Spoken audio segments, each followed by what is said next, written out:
우리 기독교 초대 기독교 한번 이렇게 쭉 다시 살펴보면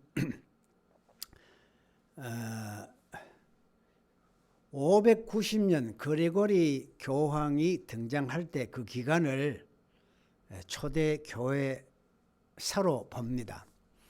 그런데 초대 교회의 전체적인 그 특징이 뭐냐 하면 그 로마 교회 박해가 있었고, 그 박해 속에 신앙을 지키려고 하는 그 강력한 도전이 있었고, 또 이 당시에 그 이단들이 또 판을 쳤기 때문에 이 이단들을 어떻게 대응하느냐, 그래서 변증 신학자들이 나오고 또 그 교부들이 나와서 교회를 그 이끌어갔던 그런 시대가 그 초대 교회입니다.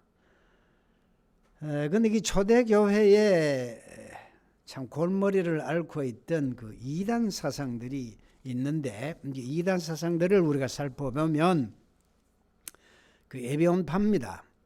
이 에베온파는 예수님의 그 동정녀 탄생을 부인하고 신성을 부인합니다. 양자론을 이야기합니다. 그 양자론이라는 것은 예수님이 하나님의 아들, 신성과 인성을 가진 하나님의 아들이 아니고 우리와 같은 똑같은 인간인데 세례를 받을 때에 로고스를 더 많이 가진 인간에 불과하다. 그래서 그때 이제 양자로 삼았다 하는 이론이 양자론입니다. 참 허황된 그런 이야기죠. 그 다음에 이제 온건 나사렛파는 신성과 마리아 그 탄생, 부활을 다 인정했지만은 또 바울도 진정한 사도로 인정하고, 그러니까 율법 문제입니다. 율법은 유대인에게만 해당하는 것으로 지킬 의무가 있다, 이렇게 봤습니다. 그 엘카사파는 혼합주의입니다. 동정녀 탄생 부인하고요, 바울을 배척하고 할례를 주장하고 율법을 준수할 것을 주장했어요. 그 다음에 그 다니엘 신론인데, 그 다니엘 신론 중에서 그 양태론입니다. 양태론을 잠시 설명할게요.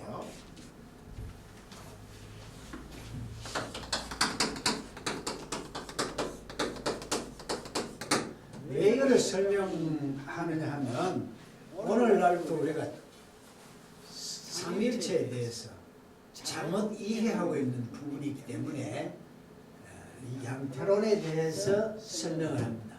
마치 우리가 그 양태론이 맞는 것처럼 우리가 알고 있는데 그거 아니다 하는 것을 강조하기 위해서입니다. 예컨대 물이 이제 H2O인데, 이 H2O는 본질은 같지만은 양태가 액체,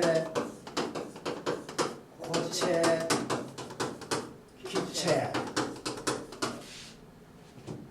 그 하나님은 한 분인데 성자의 모습과 성부의 모습과 성령의 모습으로 나타난다, 이런 식으로 설명을 하는데 그 설명이 적절하지를 않습니다. 마치 우리가 이제 해는 빛도 있고 열도 있고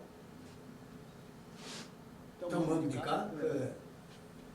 이런 이제 양태로 나타난다, 이게 양태론인데, 자 이렇습니다.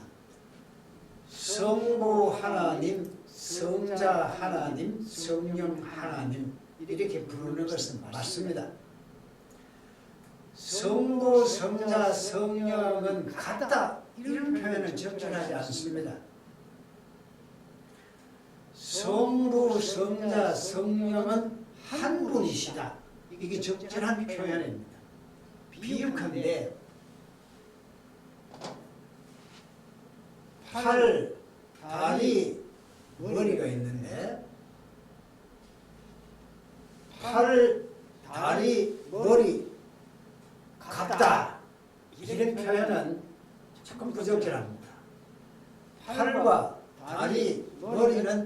한 몸이다 이게 됩니다. 성부 일하실 때 성령 성자는 가만히 있는 것처럼 마치 하나님 세 분인 것처럼 이렇게 이해하면 안 됩니다. 팔, 머리, 다리는 한 몸인데 팔이 일할 때 다리와 머리가 같이 일합니다. 다리가 일할 때 팔머리가 같이 일합니다. 성부, 성자, 성령은 한 분이시고 같이 일하십니다. 하나님이 세 분이 아닙니다. 그러니까 양태론적 설명은 적절하지 않다. 이것이 이단이다 이렇게 생각하면 됩니다. 그 다음에 영지주의. 영지주의가 뭐냐면 초대 기독교 때 아주 골치 아픈 그런 사상인데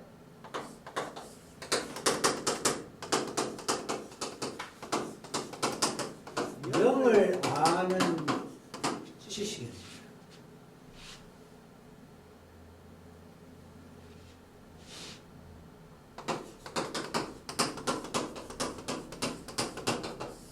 보통 이거를 영혼육으로 상분하듯이 이 사람들도 이렇게 나무로 봅니다.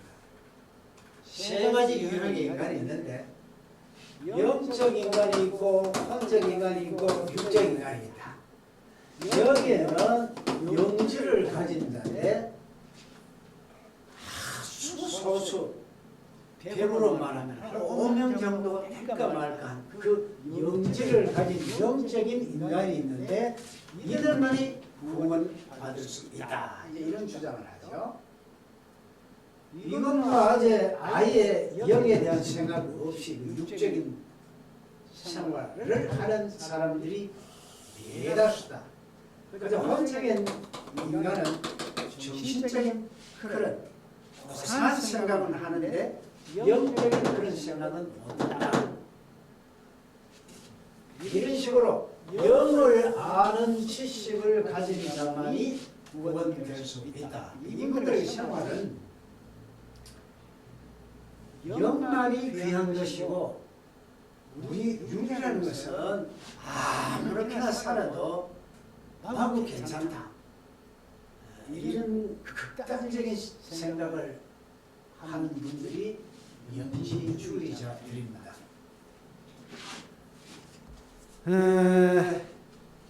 이분 예수를 가현설이라고.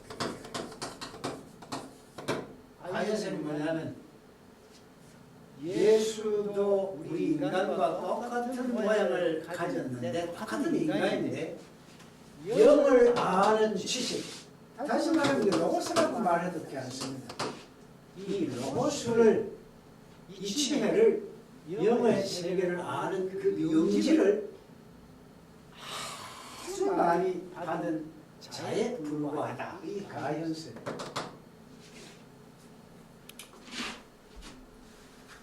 마니교는 뭐냐면은 이 영지주의적인 사고를 가지면서 아주 신비주의에 빠진 그런 그 당시에 막 교파라면 뭐하고 그런 사주들이 있었는데 이게 마니교입니다. 어거스틴이 마니교에 한때 빠져가지고 헤어나지를 못했죠. 마니교입니다. 영지주의는 금욕생활, 신비주의에 빠지고 그 방종의 생활을 하고 있었습니다. 그 다음에 마르시온입니다. 마르시온주의가 영지주의에서 말하는 그 가현설을 주장하고 있었는데 이 사람들은 바울만이 예수의 복음을 왜곡시키지 않는 유일한 사도다 이렇게 생각하는 사람들인데 이 마르신 교회가 사용하는 성경을 따로 만들어 가지고 뭐 성경을 덧붙이고 삭제하고 수정하고 뭐 이렇게 사용을 했어요.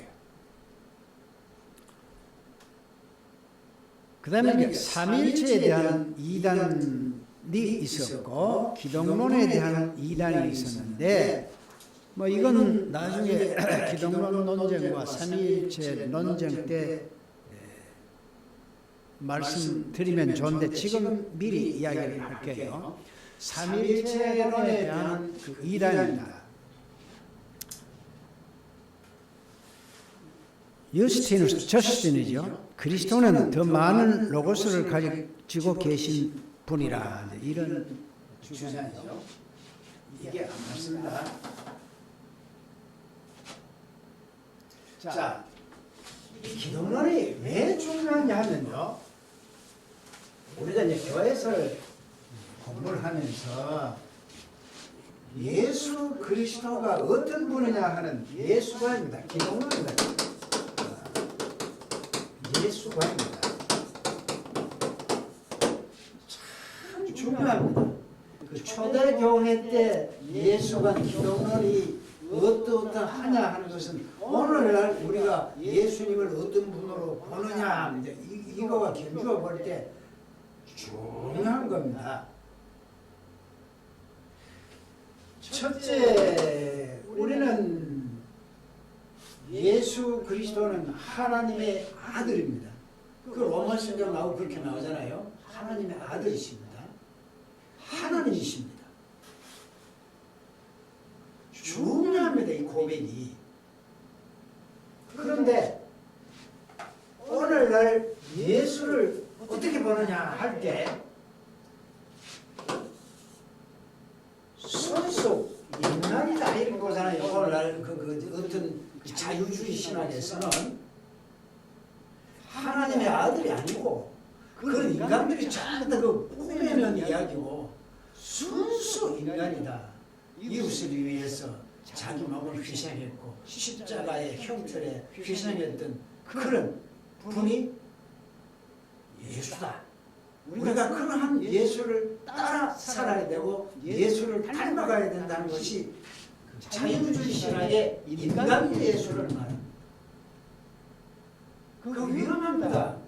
그 신학이 아니에요, 그게. 그러면 예수가 어떤 분이냐 할 때 성경에 돌아가면 예수님은 양성을 양성. 하나님의 아들이시오. 하나님이시오. 인간의 모습으로 오셨다. 성육신을 하셨다. 왜 오셨느냐? 우리의 죄를 위해서 오셨다. 그분이 십자가에 돌아가신 이유는 우리 죄를 위해서다. 다시 승천하시고 재림하시다. 이러한 기본적인 틀을 이걸 우리가 갖고 있어야 됩니다. 여기에 흐트러지면 이단입니다. 분명히 해야 돼요. 예수님은 양생, 완전한 인간이고 완전하신 하나님이십니다. 자, 그런데 이 당시에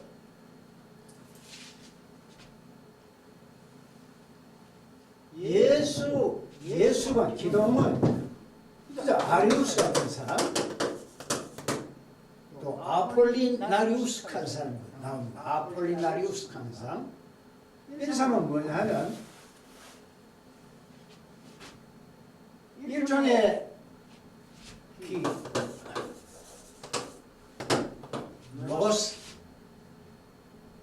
로스를 많이 받은 아주 지혜로운 인간에 지나지 않는다. 이런 주장을 하잖아요. 아리우스.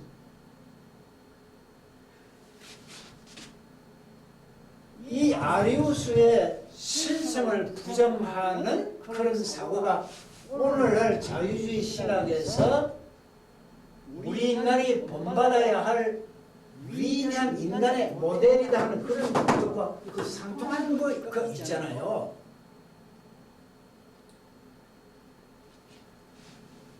이게 이단입니다. 예수가 잘못되었습니다. 또 하나는 네스토리우스 같은 사람은 양성을 이야기했지만은 신성과 인성을 다 가지고 있지만은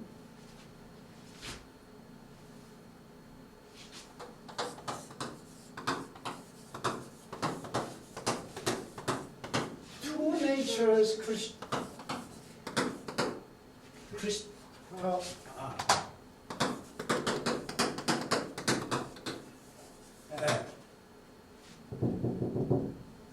두 양성 기독론입니다. Two natures Christology.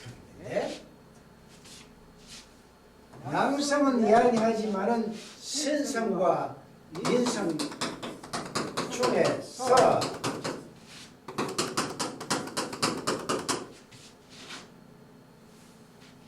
예수라는 그 육체 안에 신성과 인성이 두 개 있는데 신성으로 일할 때는 인성이 있고 인성으로 일할 때는 신성이 가만히 있는다는 이런 주장입니다.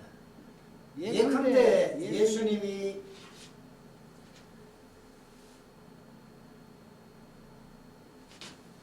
가난한 자들을 위해서 일하실 때는 그때는 인성이 밥을 잡수실 때는 그 인성적인 요소이기 때문에 신성은 가만히 있고 하나님과 막 기도할 때는 인성은 가만히 있고 신성은 활동하고 이런 데 그런 생각을 했습니다.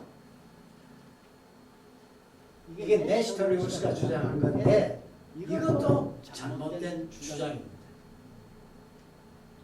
아까 이야기했듯이 이 팔이 일할 때 다리와 머리가 가만히 있는 것이 아니라 같이 일합니다.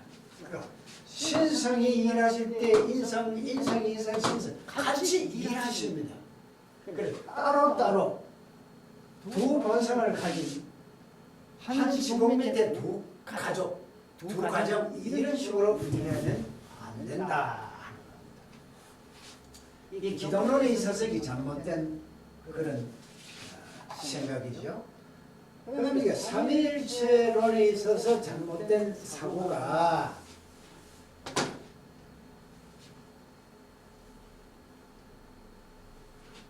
오리겐이라는 사람이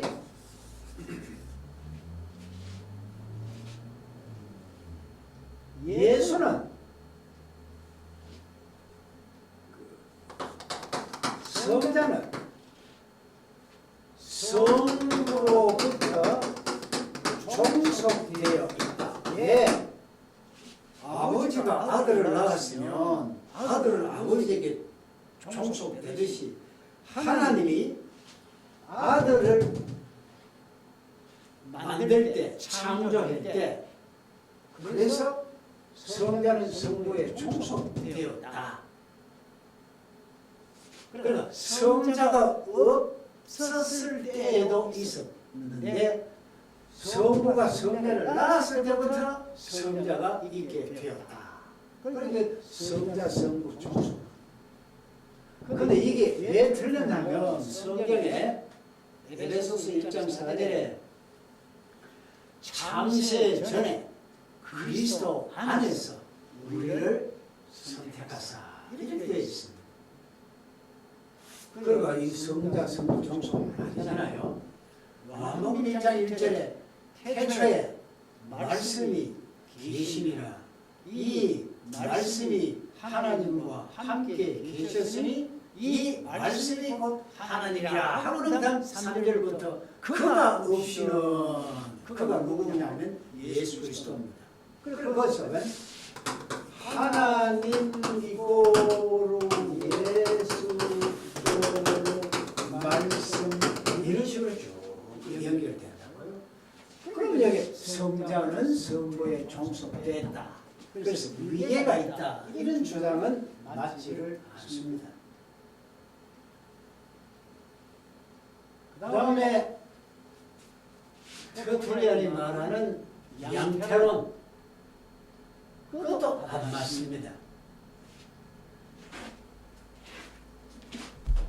삼일체론에 대한 이단과 기독론에 대한 그런 이단들이 초대교회 후반기에 교회를 아주 어지럽히고 있었습니다. 자, 이제 교회 그 내에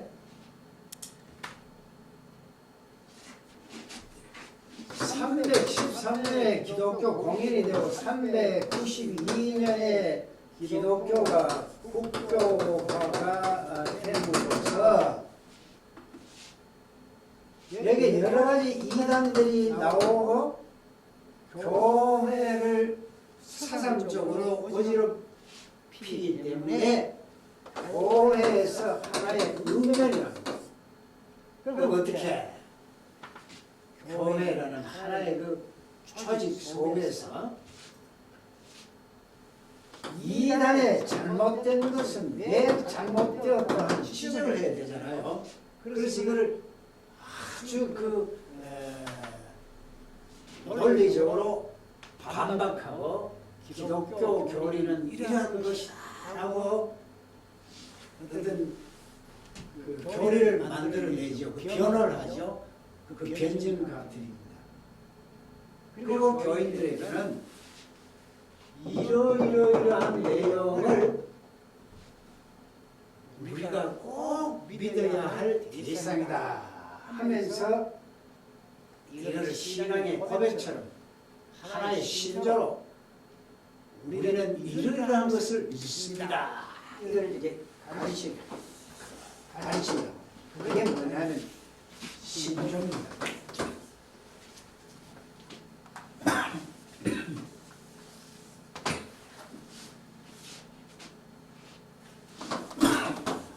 신명입니다. 또 하나는 뭐냐면 두 번째는 이 성경이 초대 교회 때 많은 성경이 있었잖아요. 요것은 우리가 꼭 필요한 하나님의 말씀으로 정하자 하는 정경. 구약은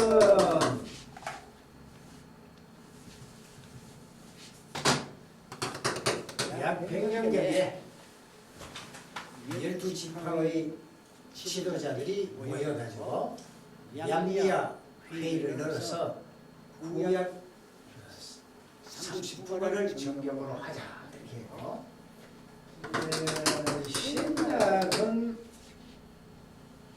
392년에 국교화가 되고 약 397년이 하여튼 이쯤입니다. 이쯤에 이거를 공식적으로 고민을 해서 흩어져 있던 여러 성경 중에 27권을 우리가 교회에서 사용할 수 있도록 이렇게 고민을 했습니다.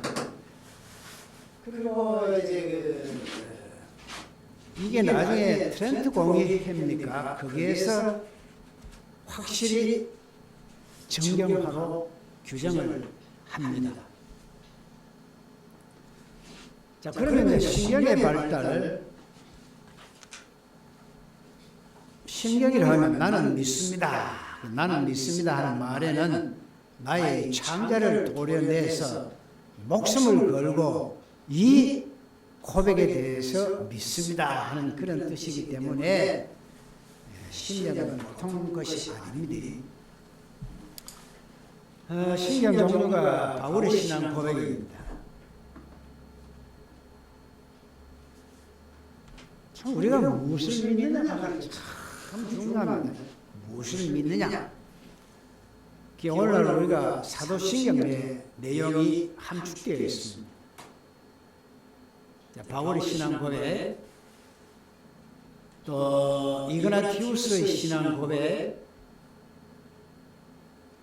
그 내용 보면 다윗의 자손으로 마리아에서 참으로 성육신하셔서 먹고 마셨으며 본디오 빌라도에게 고난을 당하시고, 오늘 우리가 사도신경 내용하고 비슷하지요.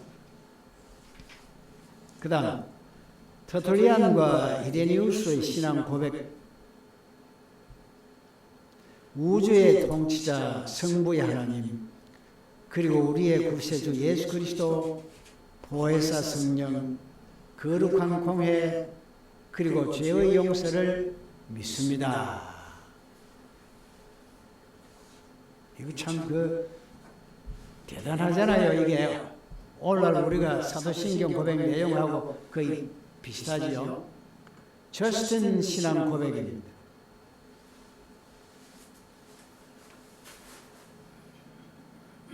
그 다음 스모나 장로들의 신앙 고백입니다. 진실로 한 번 하나님을 알며 그가 고통을 받으시고 죽으셨으며 3일 만에 부활하셔서 하나님 우편에 앉아 계시다가 산자와 죽은 자를 심판하러 오실 예수 그리스도를 안다.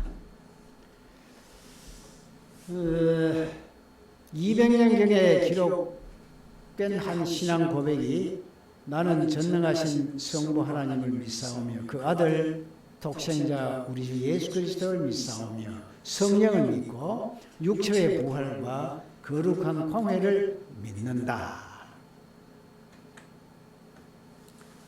전형적인 로마 신경이 세례문답 시 행한 신경인데 당신은 전능하신 성부 하나님을 믿습니까? 성령으로 잉태하사 동정자 마리아에게서 나시고 본디오 빌라도의 고난을 받아 죽으시고 죽은 자 가운데서 3일 만에 부활하셔서 아버지 우편에 앉아 계신 이제 이거 믿습니까? 나는 믿습니다. 대답하도록 사도신경입니다. 작전 이상인데 약 100년경에 널리 인정되었다가 7, 8세기에 확정되어서 범국가적으로 사용하게 된 것은 샤르망 대제 때였습니다.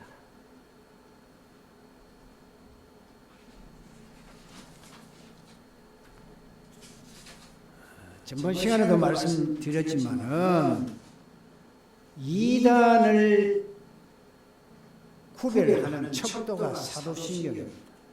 중요한데 사도신경은 그래서 예배 시간에 순서 중에 사도신경이 빠지면 안 된다 하는 이유도 여기에 있는 겁니다.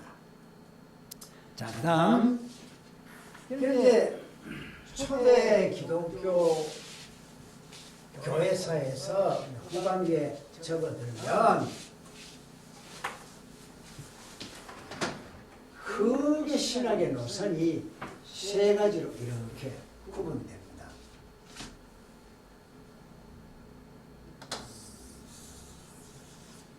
유럽 저쪽에 나가면 이쪽에 이집트죠. 알렉산드리아.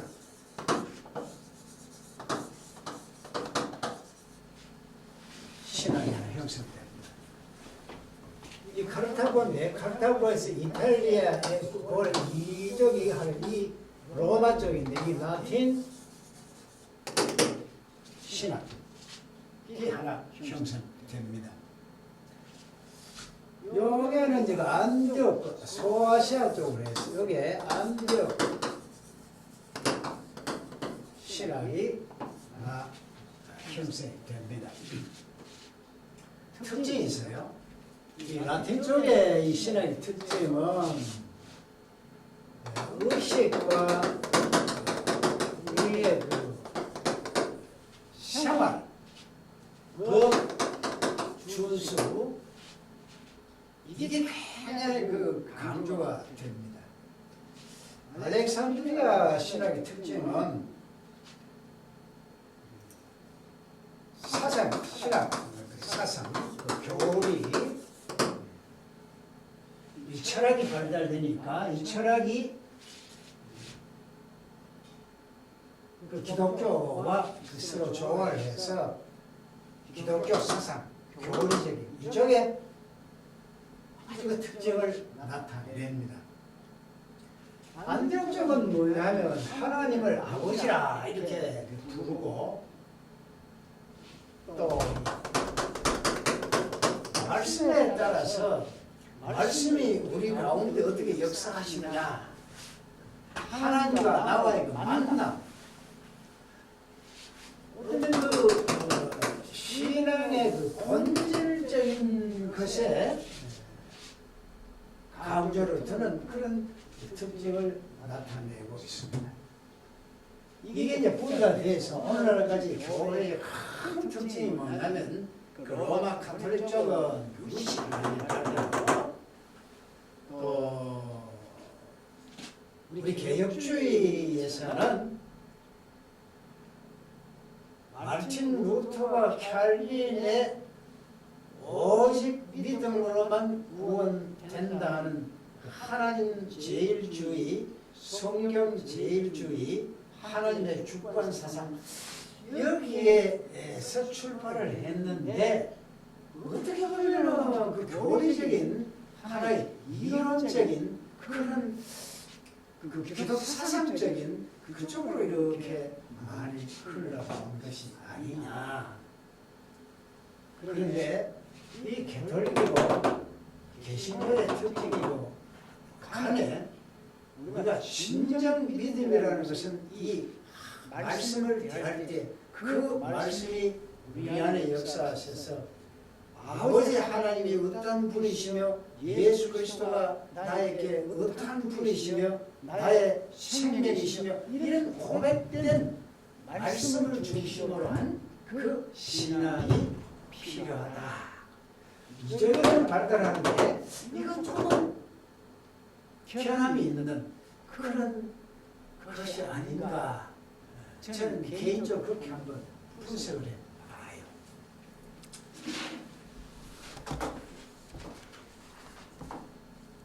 자, 세 가지 신학 유형이 있다 하는 건데, 그 구체적인 것은 그 유인물을 통해서 보시면 되고, 그럼 여기에 이제 라틴 신학의 유명한 분이 터툴리안이 나옵니다.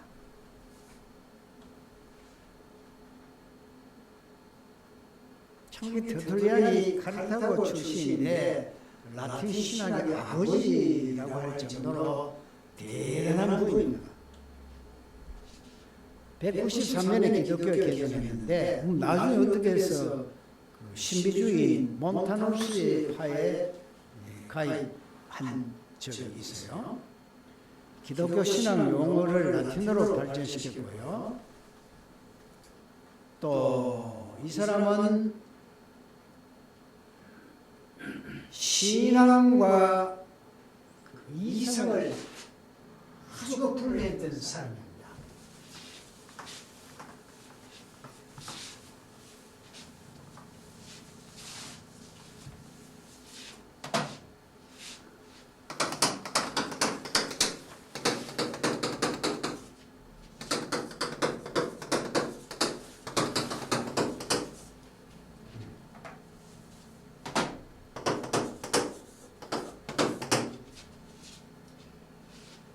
여러분들 그 신앙하고 그 이성하고를 어떻게 볼 것인가? 두 부류가 있어요. 초대 교회 때 이성과 신앙을 잘 조화를 하자 하는 그런 이제 부류가 있고, 아니야, 신앙과 이성은 완전히 분리되는 것이야, 이건 하나가 될 수 없어, 이렇게 주장하는 신학자들이 있습니다. 이 터툴리안 같은 사람은 이건 하나가 될 수 없다는 겁니다. 어떻게 아테네와 예루살렘이 하나가 되느냐? 위에 예수 제자하고 플라톤 제자하고 하나가 될 수 있느냐? 늘 이건 숙제입니다. 서구의 우리가 사상을 공부해보면 서구 사상에 두 개의 큰 축이 있어요. 하나는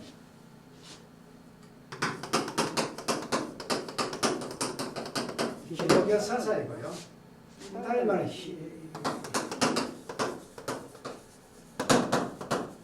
헤브라이즘이라는 하나의 뿌리가 있고요. 또 하나는 헬레니즘입니다. 이게 두 뿌리가 있는데요. 이거는 이성이고요. 이거는 신화예요. 이거 철학이잖아요. 이거 이제 과학이 것이 발달하고요. 이 학문 세계가 발달시켜주는 것이 그 헬레니즘 쪽에 포함해요. 이건 뭐냐면 이게 발달되면 경제가 아주 풍부하거든요. 이게 인간 돈이거든요. 오늘날 모든 그 문화 문명이 뭐냐면 이쪽에서 이렇게 이런 상황. 그러나 여기는 인간 본의가 아니고 하나님 제일주의인데 여기서 늘 추구하는 것은 이 땅의 것이 아니고 하나님 나라.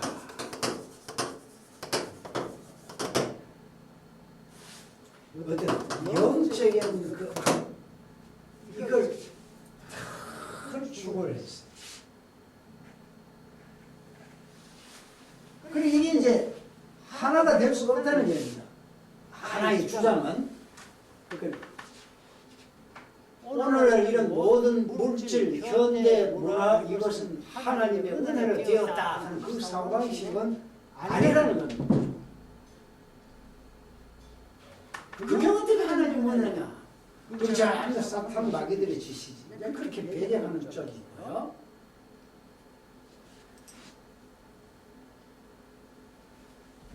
그러니까 초대교회 때부터 이 신앙과 이성은 하나가 될 수 없다는 그런 주장이 있고 이것을 잘 조화를 시키면 이 자체가 하나님의 은혜다 이렇게 보는 쪽이 있습니다.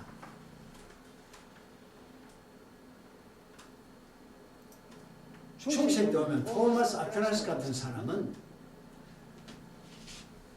그 히브리의 그 철학 헬레니즘 이것이 스콜라 철학이라 하죠. 그 스콜라 철학을 가지고 성경을 잘 해석하는데 활용하면 그게 좋다. 그게 토마스 아퀴나스의 입장. 그러나 윌리엄 오캄 같은 사람은 이걸 반대를 했어요. 그거 아니다면 신앙은 신앙이고 이성은 이성이지. 이거 어떻게 좋아할 수 있단 말이야. 또 이렇게 분리를 추가하는 그런 부류가 있죠. 하여튼 이두 부류가 있는데 터트리아는 이게 될 수 없다. 그것도 재미있는 것이 터툴리안이 취득 취하라 이런 말을 했습니다. 이미 기독교가 성경을 소유했기 때문에 성경은 기독교인의 것이지 이방인들, 이단 누구들의 것이 아니다. 누구들이 뭐 성경을 가지고 이렇게 저렇게 해석할 수 있다는 것은 그거를 도달해야 안 된다. 시효 취득을 가지고 이 사람은 이단을 무시해 버렸습니다. 그 다음에 라틴 신학의 유명한 그 키프리안입니다. 키프리안은 독신 생활, 청빈 생활을 하면서 평생토록 성경 연구에 매진하던 그런 인물인데 유아 세례를 최초로 인정했던 사람입니다. 그리고 노바티안을 배격하고 하나님은 아버지고 교회는 어머니고 동시에 방주이기 때문에 교회를 부정하는 것은 어머니를 부정하는 자이고 방주를 떠나는 자는 구원이 없다 이러면서 키프리안은 그 교회 보이는 그 교회를 굉장히 중시했습니다. 그 노바티안은 전번에 설명했기 때문에 여기서 생략하고요. 그 다음 알렉산드리아 신학입니다. 그 알렉산드리아 쪽은 철학이 발달하는데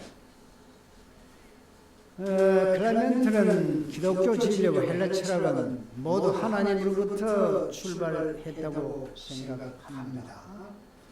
그래서 신학은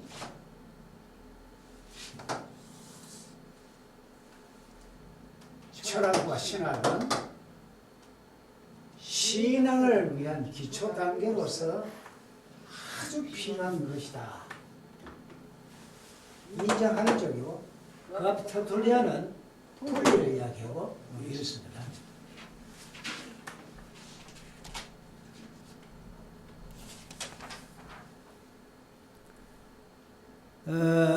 극단적인 금욕주의를 배격했고요. 문자적 해석과 우화적 해석을 크게 나누는데 이삭의 사건을 그리스도 예표로 보고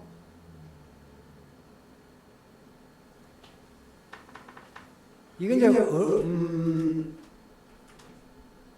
클라이멘트의 제자가 오리겐이기 때문에 이 오리겐이 성경을 해석할 때에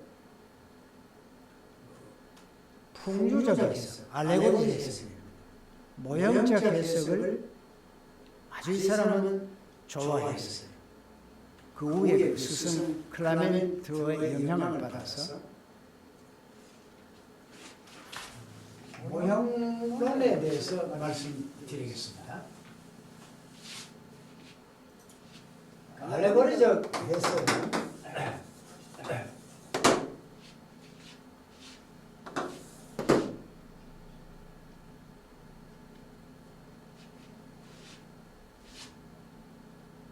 먼저 알레고리적 해석에 대해서 마르틴 루터는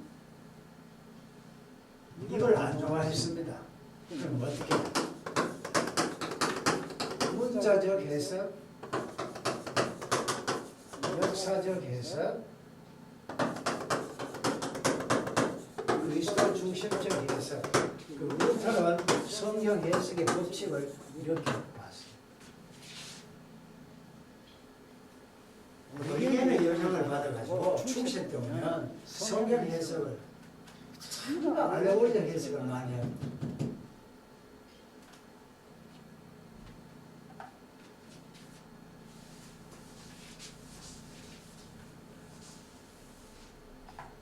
근데 오리겐에 있어서 모형적 성경 해석은 모형론입니다. 이건 상당히 성경을 해석하는 데 있어서 큰 시사점을 둡니다. 예컨대 클라이멘트가 이삭을 예수 그리스도의 예표로 본다. 모형으로 본다. 십자가상에 예수가 우리 죄를 위해서 제물로 바쳐진 그 모습의 모형, 그림자가 이삭이다. 이런 주장. 이게 모형론입니다. 예컨대 다윗 예수의 모형인데 다윗에 속해 있는 이스라엘 백성이 다윗 때문에 아주 평화를 누리면서 삽니다. 이 이스라엘은 영적인 성도를 이스라엘을 한다. 그러면 예수 그림자, 성도의 그림자 이런 식으로 성경 해석하는 것이 모형론입니다. 오리겐은 성경 주석 또 설교 뭐 다른 저술들을 집필해서 그 6천여 권의 책을 남겼다는 것인데 대단한 사람.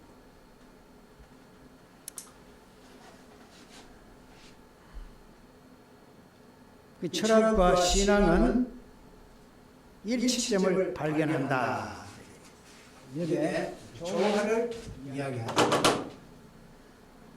주로 알렉산드리아 쪽에 그 사상들은 조화를 많이 주장합니다.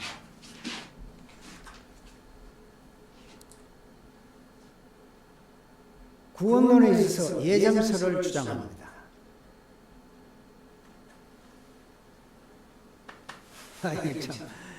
구원론에 있어서 예정설 주장이 우리가 흔히 지금 많이 들으니까 뭐 그런갑다 이러지만 그 예정설 하는 게 대단한 주장이거든요. 예정설.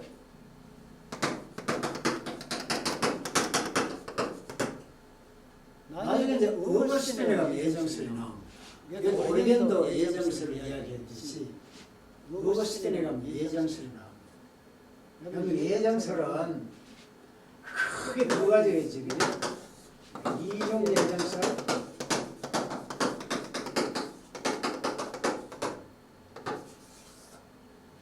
예지 예정설. 두 가지가 있어. 지금 오리겐이 말하는 것이나 어거스틴이 말하는 것은 이중 예정설입니다. 칼빈도 이중 예정설. 이건 뭐냐면 하나님의 그 구원 대상이 선택과 유기로 이미 결정되어 있다는 것. 버릴 자와 구원받을 자. 로마서 9장에 가면 되어 있죠.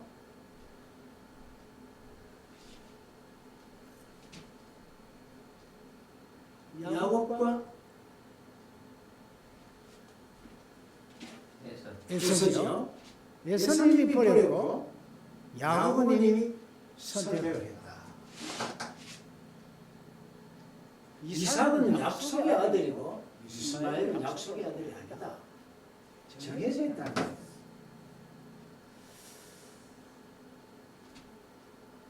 그래서 칼빈 쪽에 오면 이렇게 주장하는데 이제 알미니안 같은 사람은 그렇잖아요. 만인 무엇을 이야기해요. 선택과 유기를 부인합니다.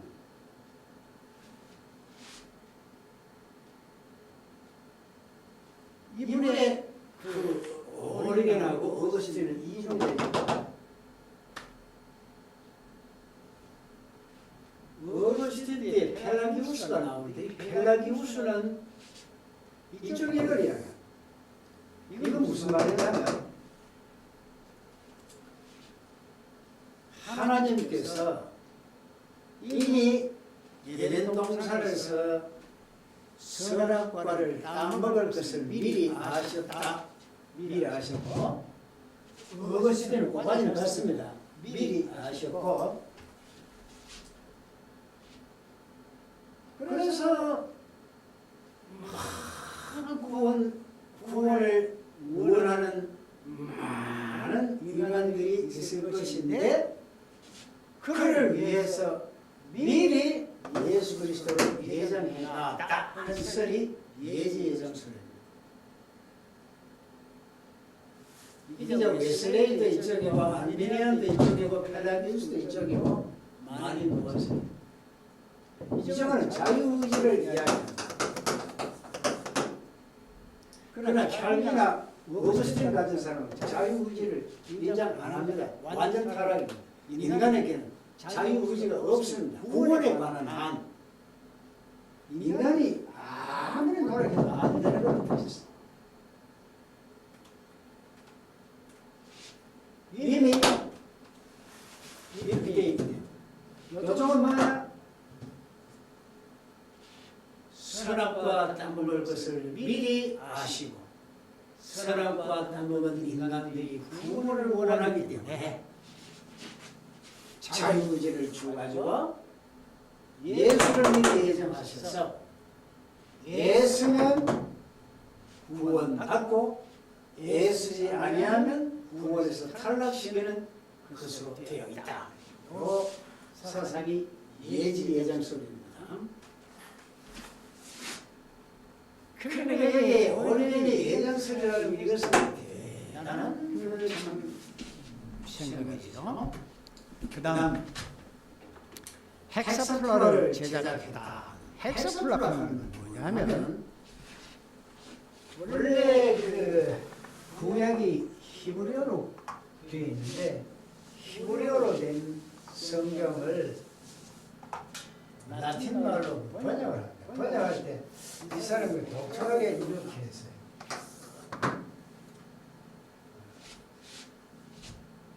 예를 들어 자, 이러한 헬라어가 있다 치면 요거는 이렇게 서로고요. 여기에 대한 발음은 어떻게 되고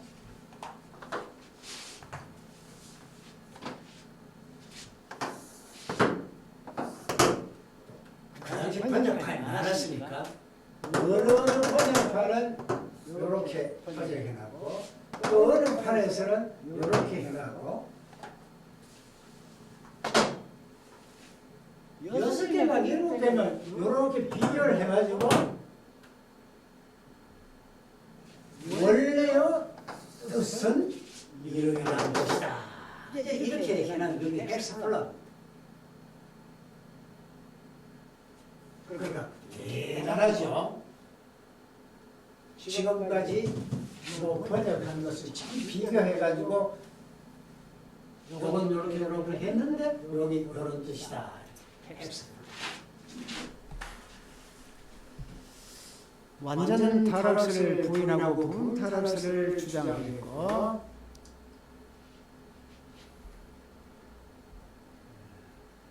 완전 상실하지는 아니했다 이렇게 보는데 요 이종 예정사 같은데 타락이 있어서 살기는 완전 타락이잖아요. 오리게는 완전 타락을 안 봅니다. 조금 남겨두었다 하는 거예요. 그게 캐톨릭의 입장인데 오리게는 그 캐톨릭의 그런 입장을 갖고 있어요. 그렇지만 완전 타락, 부분 타락.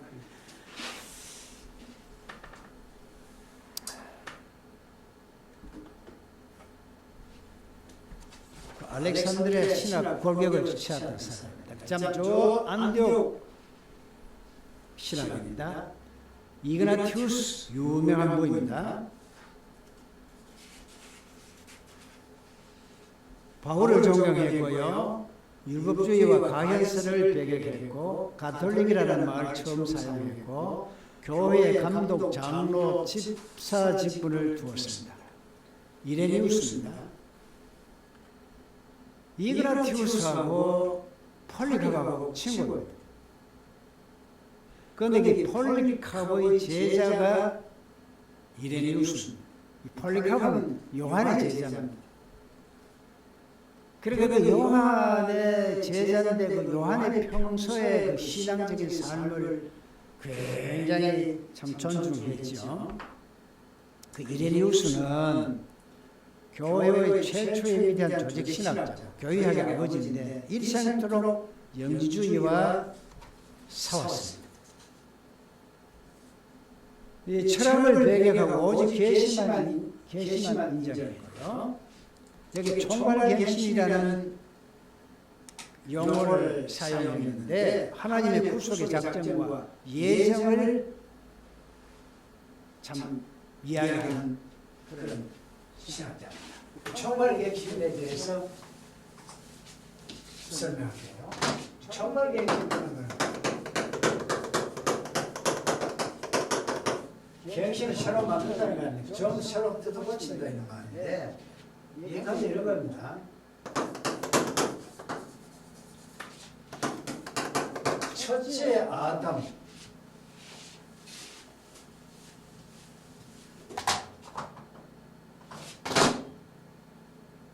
예수는 마지막 아담 이렇게 했습니다. 아담은 인간이라는 말인데 이 인간 복수형을 갖고 있어요. 아담은 그러니까 모든 인류를 대표하는 것이 아담입니다. 그 첫째 아담은 불순종해서 죄가 왔고 마지막 아담은 순종함으로 살리는 영이 되셨거든요. 하나님의 형상으로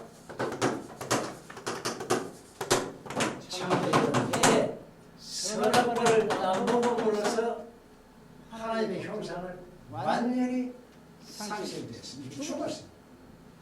둘째 아담 대신은 마지막 아담 되는 예수 그리스도가 하나님의 형상이 됩니다. 보면은 하나님의 형상 되신 그가 이렇게 되었습니다.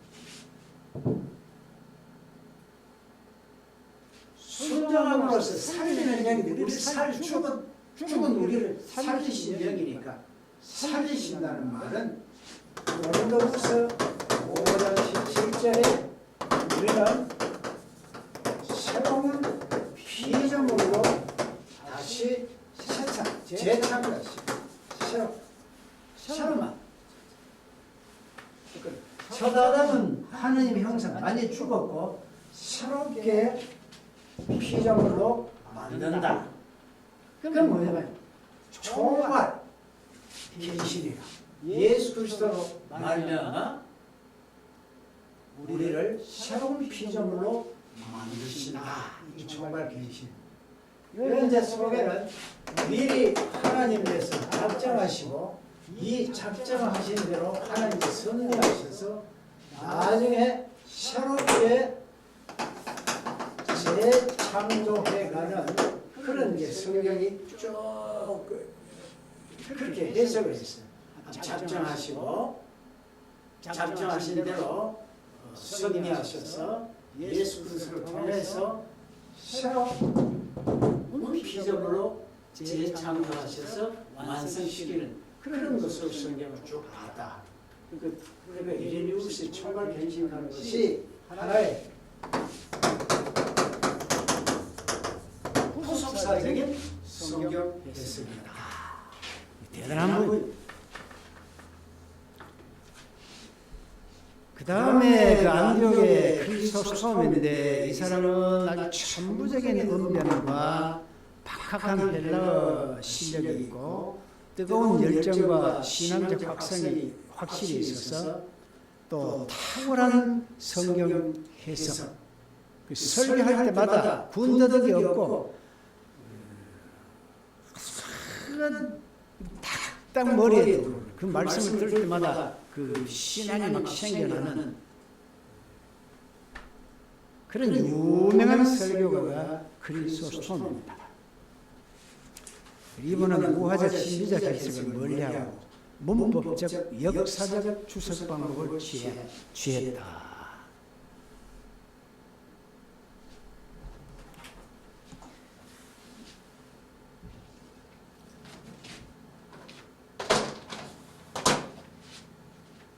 조금 이만 좀 해놓고